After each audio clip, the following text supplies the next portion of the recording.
આ તમારી જોડે સૌથી મોટો પોઈન્ટ તમારી જોડે આ છે તો કોઈ માણસને આપણે સારી રીતે સમજાવી શકીએ કે મારી સંસ્થા આટલા વર્ષથી ચાલે છે, બરાબર છે. હવે સંસ્થા 31 વર્ષથી ચાલે છે, પણ તમે કોઈ બી સંસ્થા જોજો કે જેની એક ઓફિસ હશે, બે ઓફિસ હશે માર્કેટમાં, એનાથી વધારે કોઈ ઓફિસ હોતી નથી. આપણી કેટલી ઓફિસ થઈ અત્યારે ટોટલ 405 પ્લસ 411 થઈ ગઈ કદાચ 21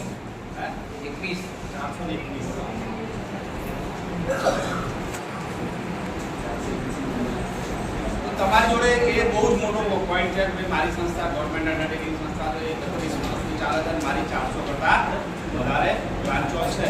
અને તમે જે બી એરિયાની અંદર કામ કરો છો એની નજીકમાં દરેક જગ્યાએ બ્રાન્ચ છે, એટલે સર્વિસની કોઈને કોઈ ઇશ્યુ આવતો નથી. હવે અહીંયા જેટલા પર્સન આજે આવ્યા છે ને તેમાંથી કોઈ વ્યક્તિ એવું નથી ફ્રી હશે.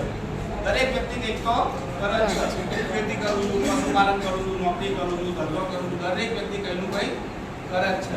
તો આજે એક વસ્તુ સમજીએ આપણે કે કોઈ પણ વ્યક્તિ કંઈ પણ કામ કરે છે તો માસિક આવક કેટલી હોય? એવરેજ આવક ગણીએ આપણે કેટલી હોય એક વ્યક્તિની માસિક? 15 થી 20 તો રોજ એના માટે કેટલા કલાક આપીએ છીએ આપણે?